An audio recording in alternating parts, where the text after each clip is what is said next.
The golden rule of Viking society. Gold was the glue of Viking society, and the longships took them to it. The strongest and wealthiest, Viking chieftains and kings, ruled by giving generously to those under their command. Trade and conquest filled the coffers of the kings, and the Viking age simply would not have existed without the longship, the best boat of the day, taxis of terror and trade. The Vikings lived in a highly structured society, with a chieftain priest at the top. Below the chieftain, the class of freemen included warriors, farmers, artisans, lawyers, and poets. These roles were fluid, and while every warrior was also a farmer, some were also poets and blacksmiths, lawyers and priests. Viking society also included slaves, the bottom of the social ladder. The slaves, often other people captured during Viking raids, could be killed in any season and for any reason. During the Viking Age, 800 to 1066, the kings rose to ultimate power by might and bloody battle, killing or cowing all other chieftains. Harold met a bedazzling princess who refused to marry him unless he made something more of himself. The frailty of the male eye, the lure of love, her face, would launch 1,000 ships. To meet her challenge and gain her as his wife, he aimed to conquer all of Norway, and he refused to cut, comb, or wash his hair until he achieved this lofty goal. He succeeded by sea, using longships with berserks growling in the prow. Only on the Whale Road or sea could he reach and defeat the populated regions of mountainous Norway. After 10 years he became that country's first king, and when he finally did wash, cut and comb his hair for the wedding, people commented on how fine his hair was, hence his nickname, Harold Finehair.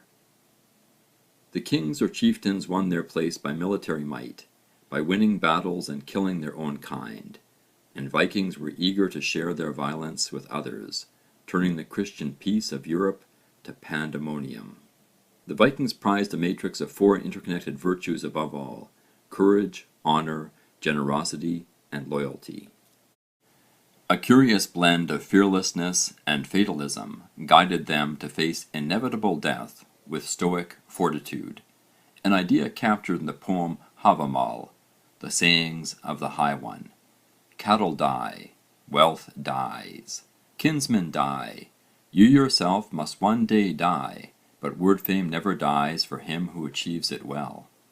The top god, the High One, Odin, was an unscrupulous philosopher king, worshipped by the Viking nobility, the poets and berserks.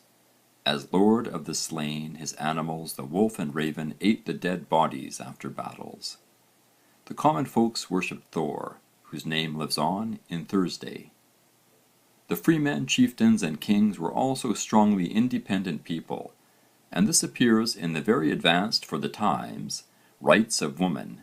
Women were married at a young age to men chosen by their fathers, but the Icelandic sagas record numerous accounts of women playing an active role in this process, because the men rather frequently left home to fish, trade, and raid. The women had to manage the farms in their absence. Viking women could own property, inherit estates, and even divorce their husbands. Here is an illustrative passage from Laxdæla Saga. Gudrun Osvífursdóttir is introduced as the most beautiful woman ever to have grown up in Iceland, and no less clever than she was good-looking. Gudrun has dreams that cause her concern. A wise kinsman interprets the dreams to mean that Gudrun will have 4 husbands. She will divorce the first one, but the other 3 will die.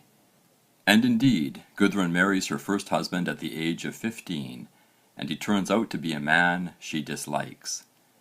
She makes him a shirt with a low-cut neck, and then shortly thereafter divorces him on the grounds that he wears women's clothing. Viking kings and chieftain priests gained the gold for their gifts by military conquest and increasingly by trade.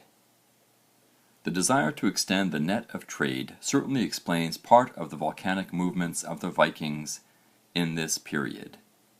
The great wealth in the Christian territories of Europe also attracted Viking swords like a magnet. They got to the gold by boat. In the firestorm that would be, overpopulation and climate change made the tinder dry in Scandinavia, but the massacre of 4,500 pagan Saxons at Verdun by Charlemagne in October of 782 provided the spark for the conflagration. The resulting Viking attacks and the rise of the kings provided a riposte to the military and ideological threats posed by such Christian nation-states.